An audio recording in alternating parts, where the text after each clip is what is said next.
Assalamualaikum warahmatullahi wabarakatuh. Salam sejahtera untuk kita semua. Apa kabar kalian penghobi elektronik? Mudah-mudahan kalian selalu sehat.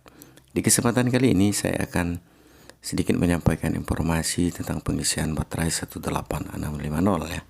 Jadi mohon izinnya para suhu, para bapak-bapak dan para abang-abangku, izinkan saya untuk menyampaikan informasi ini untuk adik-adik kita. Sebelum kita melakukan pengisian ulang, tentu kita harus merujuk pada dataset baterai yang akan kita isi ulang tersebut ya. Jadi untuk dataset baterai yang kita miliki itu bisa kita download di internet. Jadi salah satu contoh spek baterai yang ada saya temukan di internet. Untuk melakukan pengisian ulang baterai 18650, jadi kita tertuju pada dataset yang 5.5. Maksimal charger voltage itu berada di 4,2 volt. Kemudian untuk arus pengisian kita tertuju pada poin 5.6 standar charger current. Itu arus pengisiannya sebesar 520 mA atau 0,252 ampere ya. Kemudian untuk maksimal chargernya itu berada di spek 5.7, yaitu sebesar 1,3 ampere. Itu udah maksimal arus yang bisa kita berikan saat proses pengisian. Nah, jadi di kesempatan kali ini kawan-kawan, saya mengibaratkan pengisian baterai dari sebuah power supply yang menuju baterai itu ibarat air yang mengalir. Jadi ketika tegangannya sama, itu dia arusnya akan berhenti atau arusnya akan semakin mengecil. Ini akan saya contohkan dengan uji coba kita kali ini. Saya ukur tegangan baterai ini terdapat di 3,56. Kalau baterai oren 4,18 volt. Nah, untuk power supply-nya ini saya setting di 4,2 volt untuk voltasenya dan arusnya saya batasi di 1 ampere. Sekarang akan kita coba melakukan pengisian pada baterai yang mempunyai tegangan 3,56 tadi. Kita lihat ada pergerakan arus sebesar 1 ampere dari power supply menuju baterai. Ini kenapa? Karena voltase baterai dengan voltase power supply itu berbeda. Jadi listrik akan mengalir dari tempat yang tinggi ke tempat yang rendah kalau menurut prinsip air. Nah, jadi kalau listrik itu bagaimana? Saya kurang tahu juga ya bahasa fisikanya. Mungkin dari muatan potensial yang berbeda ya. Dari potensial tinggi menuju potensial yang lebih rendah. Sekarang akan kita coba dengan baterai yang oren yang mempunyai tegangan di 4,18 tadi. Kita lihat arusnya. Kecil sekali, di sekitaran 50-an miliampere. Ini artinya ketika tegangan baterai hampir sama dengan tegangan power supply, pergerakan arus itu semakin kecil. Nah, kita ibaratkan seperti itu. Di tegangan power supply 4,2 volt. Sekarang akan kita cobakan dengan baterai yang lain lah ya, kita cobakan. Langkah yang pertama, set dulu tegangan power supply kita di tegangan 4,2 volt sesuai dengan dataset baterai. Tegangan maksimalnya berada di 4,2. Untuk arus ini saya gunakan di 1 ampere saja. Setelah itu kita colokkan baterai yang akan kita ujikan. Kita lihat tegangannya 3,54 ya. Sekarang kita switch on power supply ini. Kita lihat arusnya. Di tegangan baterai tadi 3,53, di tegangan power supply 4,2 volt saya setting untuk arusnya hampir mendekati 1 ampere. Ini arusnya di 1 ampere.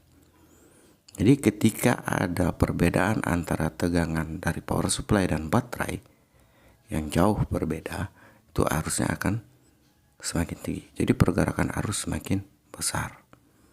Nah, hal ini akan berkelanjutan. Ya, arusnya akan turun ketika nilai voltase pada baterai itu sudah semakin tinggi. Kita lihat saja nanti di ujung video ini. Ini videonya akan saya pangkas karena durasi videonya sangat lama kawan. Jadi untuk membuat konten baterai itu memakan waktu yang lama sebenarnya. Karena kita harus menunggu proses pengisiannya. Semakin lama ini arusnya akan semakin turun. Artinya ketika baterai mendapatkan tegangan yang hampir sama dengan sumbernya dari power supply, maka arusnya akan semakin melambat. Dan kita lihat video di akhir ini. arusnya berada di 30 mA sekarang sudah 30 mA 29 itu semakin turun. Jadi baterai ini sebenarnya udah penuh ya. Kenapa dia tidak cut off sampai arus 00? Karena kita tidak menggunakan BMS, hanya menggunakan power supply saja. Nah, di 30 mA sebenarnya ini baterai sudah mendekati penuh, hampir penuh, ini sudah penuh. Nah, jadi kita ini untuk dia tetap menyisakan sedikit arus itu sesuai dengan dataset baterai. Kalau kita lihat di datasetnya ini ya, final charger current itu berada di 0,052 ampere, 520 mili ya. Sekarang kita akan lakukan pengukuran setelah kita cas. Mendapatkan tegangan sebesar 4,19, tidak 4,2 ya, mungkin multinya ini kurang akurat. Nah, jadi demikian ya. Jadi tidak mungkin tegangan baterai melebihi dari tegangan sumber ya. Jadi ketika tegangan baterai sudah sama dengan tegangan power supply, maka arus pengisian akan mengecil ataupun akan berhenti di 520 mA begitu, sesuai dengan dataset baterai. Hal ini akan juga berlaku sama dengan susunan baterai 2S ya. Jadi kita setting saja power supply kita di tegangan 8,4 volt, dan untuk arusnya saya tetap limit di 1 ampere. Sekarang kita lakukan coba pengisian, maka arus berjalan di sekitar 400-an mA. Ketika baterai ini sudah hampir penuh, nanti arusnya akan semakin kecil. Jadi untuk melakukan pengisian baterai yang menggunakan tanpa BMS dengan menggunakan power supply ya seperti inilah. Jadi ketika baterai telah penuh, dia tidak mungkin melebihi dari tegangan sumbernya.